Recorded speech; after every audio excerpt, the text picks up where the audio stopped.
मैंने आप सभी को बताया कि भारत में यूरोपियों का आगमन कैसे होता है। अच्छा, मैंने आप लोगों को बताया था कि कैसे यूरोपी व्यापार करने के लिए भारत आते हैं। मैंने सारे मार्गों को दिखाया और आपको समझाया कि कौन कौन से मार्ग थे, क्या क्या हुआ, कैसे समुद्री मार्ग की रचना की गई, कैसे समुद्री मार्ग को खोजा गया और भारत पहुंचा। कौन पहुंचा था आप बताइए? वो कौन सा पुर्तगाली था जिसने भारत की खोज की समुद्र मार्ग के थ्रू? Vasco D gamma. कब? 1498 ईस्वी को।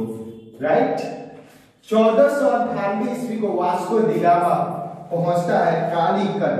यहां है कालीकट। ये भारत का नक्शा मैंने बनाया है, उसका दक्षिण भाग का आप लोग देखिए। तो कालीकट पहुंचा पहला पुर्तगाली यूरोप का 1498 ईस्वी। अच्छा, मैंने आपको बताया था बार्थोलोमेव दियाज, याद है? बार्थोलोमेव दियाज कहां तक, वो क्या भारत आया था? नहीं, भारत तो नहीं आया था। वो उत्तर मासा द्वीप तक ही आ पाया था इधर, और भारत के रास्ता मतलब आगे बढ़ ही नहीं पाया और वो लौट गया, इसलिए मैंने उसका जिक्र नहीं किया। पहले पुर्तगाली भारत आते समय कौन थे? वास्को डी गामा, 1498 ईस्वी को। मैंने बताया कि वास्को डी गामा यहां से जब सब वस्तुएं लेकर पुर्तगाल गए, तो जब उन वस्तुओं को उन्होंने बेचा तो 7 गुना लाभ कमाया। ये भी मैंने आपको बताया था, 7 गुना लाभ कमाया। तो मैंने आपसे पूछा कि क्या इनकी इतनी कमाई, वो भी 7 गुना लाभ देखकर, कोई और पुर्तगाली के मन में नहीं आया होगा? क्या वहां के शासक नहीं सोचे होंगे कि हमें भारत से जब इतना लाभ हो रहा है तो हमें भारत से व्यापार करना चाहिए? क्या वो नहीं सोचे होंगे? जो कोई पुर्तगाली वास्को डी गामा के पश्चात भारत आया क्या? तो हाँ, आया। ये था वो पुर्तगाली, पेड्रो अल्वारेज कैब्राल। ये हिस्ट्री है भैया, आपको ऐसे ऐसे ही नाम मिलेंगे। मैं तो एक दिन सोचा कि ऐसे ऐसे नाम देखकर मैं हिस्ट्री लेना ही नहीं चाहता था, ऐसे ऐसे नाम मिलेगा। मैंने तो सोचा कि मैं इनका जिक्र ही नहीं करूंगा, फिर सोचा कि आप हिस्ट्री बदल तो नहीं सकते ना, गलत हो जाएगा, नहीं तो मैं नाम चेंज कर देता इनका। पेड्रो अल्वारेज कैब्राल, ये आए थे 1500 ईस्वी को। ये दूसरे पुर्तगाली थे, दूसरे पुर्तगाली।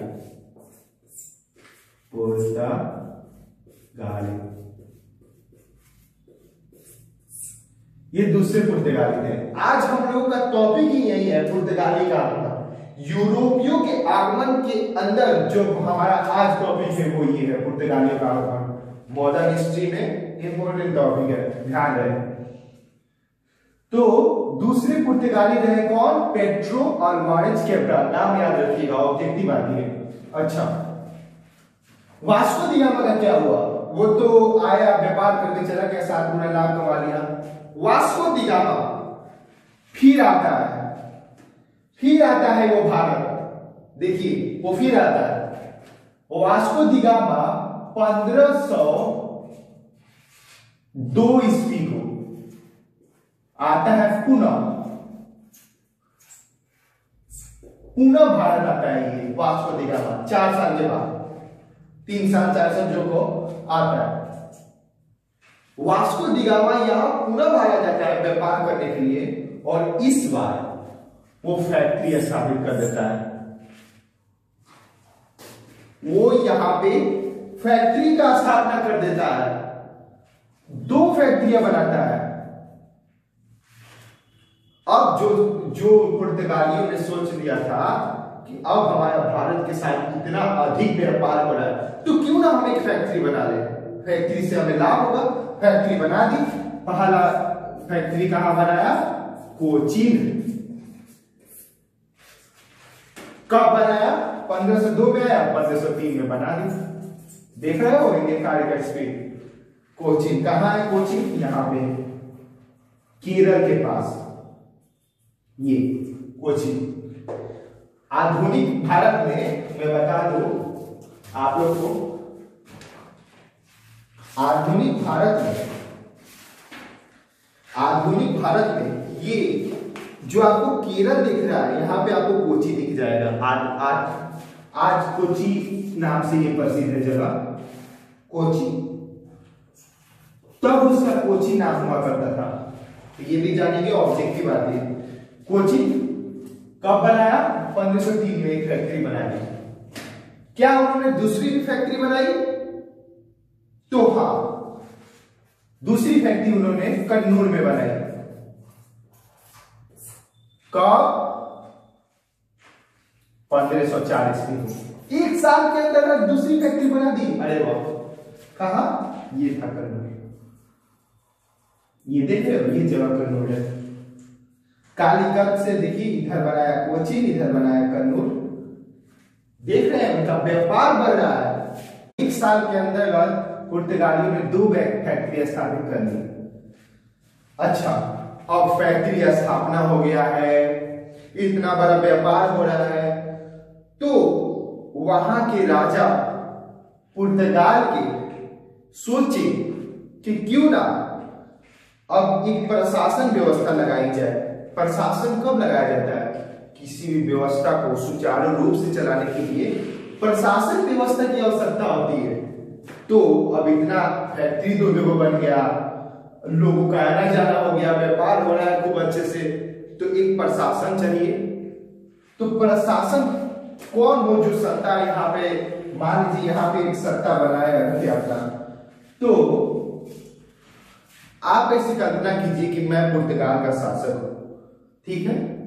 मेरे कुछ लोग भारत जाकर व्यापार कर रहे हैं, तो ठीक है, मैं वहां पर किसी को गवर्नर बनाकर भेज देता हूं कि तू जा, वहां के लोगों की देख रेख करना, वहां के लोग कैसे व्यापार कर रहे हैं इसे देखना, और वहां की पूरी व्यवस्था का नियंत्रण करना।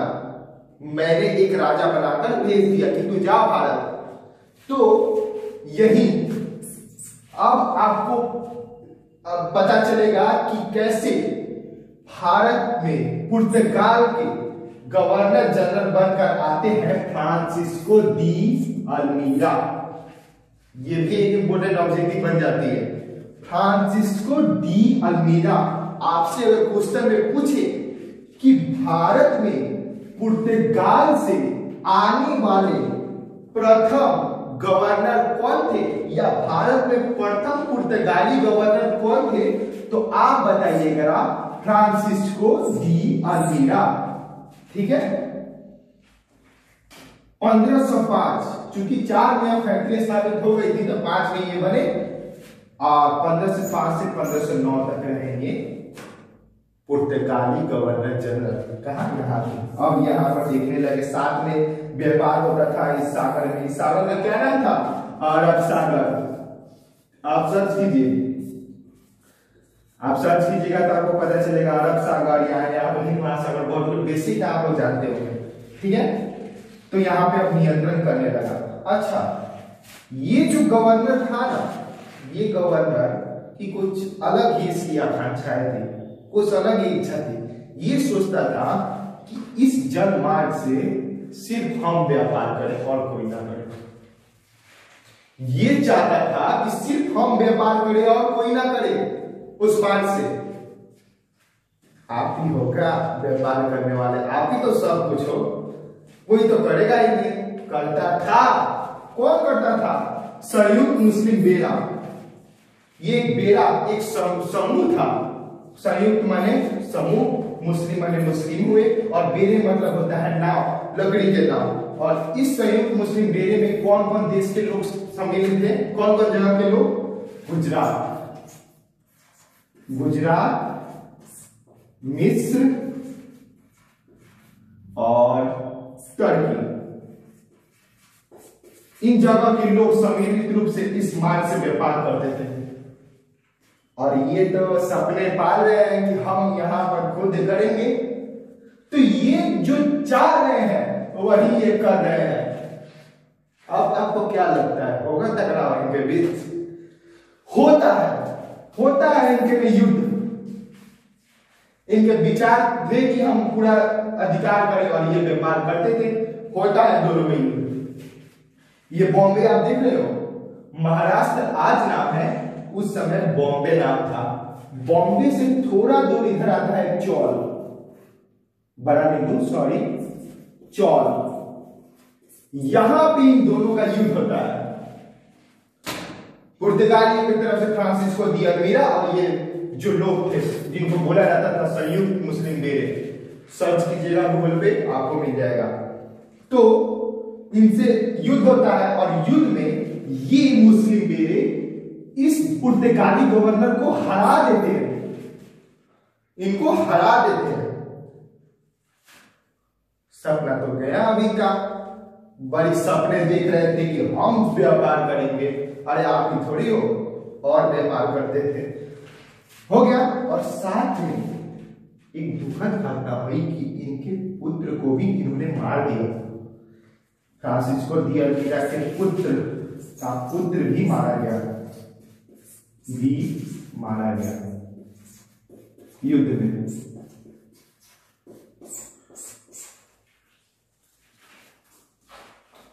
चलिए इतना तो समझ आया कि अब युद्ध हो गया।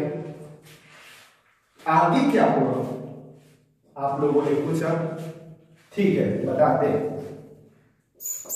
1505 से 9 तक रहे, 9 में ये पुर्तगाल लौट रहे थे।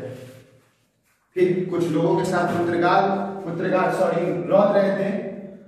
तो पुर्तगाल लौटते समय एक बार फिर इनसे भिड़ंत होता है,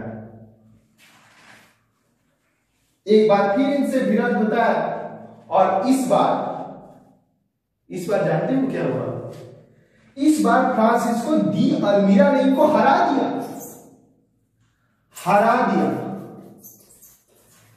इस बार ये जीत गए, इस बार फिर युद्ध हुआ और इनको इस बार हरा दिया।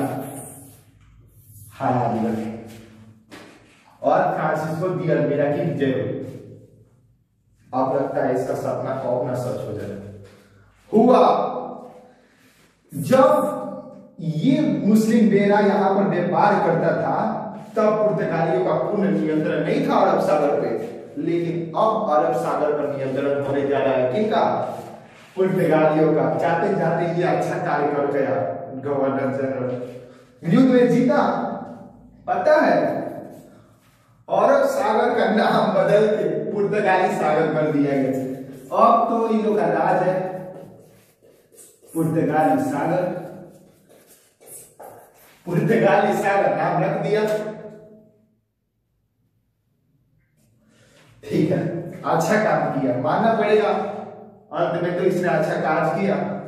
अच्छा ये चले गए, 1509 ईस्वी बीत गया। कोई और आ रहा है गवर्नर जनरल बनकर, जरा देखें इनको। देखिएगा आज आपको लगेगा कि हम बहुत सारा फैक्ट बता रहे हैं। ध्यान से सुनिए बात को। अगर हम ये फैक्ट आपसे छुपाए तो आपको वीडियो अच्छा लगेगा, लेकिन आपका पूर्ण अध्ययन नहीं होगा, आपका एक अधूरा अध्ययन होगा। इन फैक्ट को आप काम करें, कॉपी पर लिख सकते हैं, एक कलम को भी ले और इनको लिख ले। ये सब फैक्ट से ही आपका अध्ययन पूरा होता है। और आज तो एकदम फैक्चुअली क्लास चलने वाली है, जहां पे आप लोगों को सिर्फ फैक्ट देखने को मिलेंगे। तो मैं आपसे अनुरोध करूंगा कि कॉपी कलम अवश्य रख लें और इन सारे फैक्टों को लिख लें, ताकि आपको वीडियो पर पकड़ हो जाए। नहीं हो तो दोबारा देखिए, अच्छा लगेगा। दूसरा गवर्नर जनरल आ रहा है 1509 से 15। भाई कोई नाम पढ़ दो यार मेरे लिए। अल्फांसो दी अल्बुकर्क, ये है दूसरे गवर्नर जनरल। देखिए ये आते हैं फिर भारत के गवर्नर जनरल बनकर। देखिए अब इनके समय में पुर्तगाली कैसे विकास करते हैं, भारत में अपना आधिपत्य जमाते हैं। आते आते 1510 में गोवा जीत लेते हैं। गोवा, ये रहा गोवा। आते 1510 में गोवा पर जीत लेते हैं, गोवा पर अपना नियंत्रण स्थापित कर लेते हैं। वहां बीजापुर के सुल्तान को आदिल शाही सुल्तान को हराकर गोवा में अपना आधिपत्य जमा लेते हैं। 1511 एक साल बाद मलक्का को जीतते हैं। मलक्का जानते हैं कहाँ है? इधर पड़ता है मलक्का, इस साइड में पड़ता है भारत के। आप अगर वर्ल्ड मैप पढ़ोगे तो आपको पता चलेगा कि मलक्का इधर पड़ता है। तो इसको भी इन्होंने जीता, सर्च कर लेना किधर पड़ता है भारत के। मलक्का पर अपना अधिकार प्राप्त किया। वाह, इतना दूर भी कर लिया ये अधिकार। हारमुज 1515 में हारमुज जीता। जानते हो हारमुज कहाँ पे है? अच्छा, इसके पिछले वीडियो में मैंने आपको मार्ग बताया था कि क्या क्या व्यापारिक मार्ग थे। तो मैंने बताया कि ये व्यापारिक मार्ग था जो अरब प्रायद्वीप होके जाता था। ये है हमारा अरब प्रायद्वीप। तो यहाँ पे एक जगह है हारमुज, कल की वीडियो देख लीजिएगा, आपको पता चल जाएगा। ये हारमुज पर वो विजय प्राप्त करता है। ठीक है, व्यापारिक मार्ग था, मैंने बताया था। आप लोगों को एक चीज और याद होगा, आपने अगर पिछली वीडियो देखा होगा तो, कैसे टर्की, यहां टर्की था ये मार्ग है, तो कैसे टर्की कुस्तुनतुनिया पे अपना अधिकार कर लेता है और बोलता है कि मैं यूरोप के लोगों को भारत व्यापार करने नहीं दूंगा। रोका था, आज इसने उनकी कमर तोड़ दी।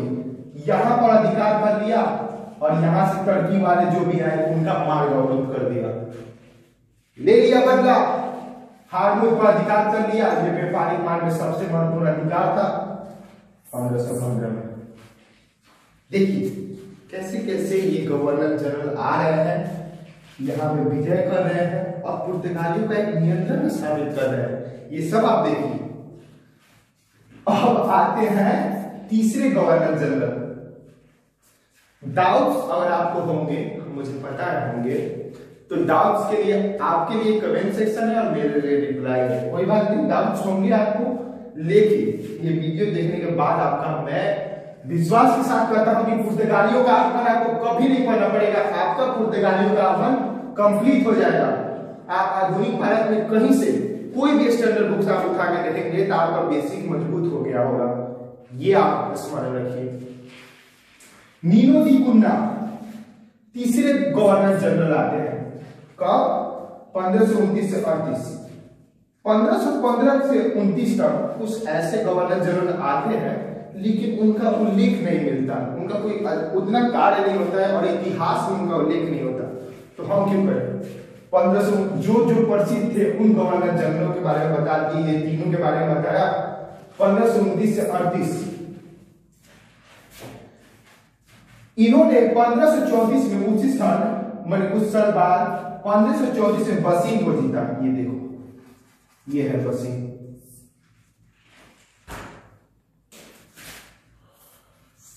इसको जीता। 1535 में दीप को जीता। ये है दीप, दमन और दीप आप जानते होंगे, यहां को जीता। तो एक प्रकार से आप देखिए कि कैसे ये लोग विजय कर रहे हैं, पुर्तगालियों पर इनका आधिपत्य स्थापित हो रहा है, भारत में इनका व्यापार बढ़ रहा है। अच्छा, तो आपने देखा कि कैसे वहां के राजा गवर्नर जनरलों को भेजते हैं। गवर्नर जनरल एक तो व्यापार को अच्छे से देखते ही हैं, साथ में विजय भी करते हैं। तो आपने देखा कि इस प्रकार पुर्तगालियों का आगमन होता है और पुर्तगाली फैक्ट्री बनाते हैं, 2 फैक्ट्री बनाते हैं, कोचीन और एक कन्नूर में, और इस तरह अपना व्यापार का विकास करते हैं। तो ये रहा पुर्तगालियों का आगमन। इससे कुछ और रिलेटेड फैक्ट होंगे जो आपको नेक्स्ट वीडियो में मिल जाएंगे। अच्छा, तो पुर्तगाली आ गए, व्यापार कर ले रहे। क्या कोई और भारत आ रहा है? क्या यूरोप से कोई और आ रहा है? आपको ऐसा फील हो रहा है? नहीं हो रहा है? मुझे तो हो रहा है थोड़ा थोड़ा। क्या कोई और, मान लीजिए कि यूरोप में कहीं और जगह थे, बगल के पड़ोसी स्थान, क्या वहां से कोई आ रहा है? पुर्तगाली तो चलिए यूरोप से आ गए, इनका यहाँ पर भारत में व्यापार देखकर किसी और देश ने या जगह ने सुना होगा, स्थान पर लोगों ने सुना होगा क्या उनके मन में भी इच्छा जागी होगी कि हम भी भारत से व्यापार करें? क्या सच में कोई आया है? यूरोप में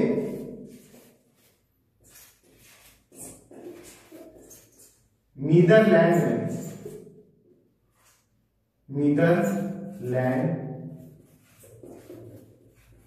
के निवासी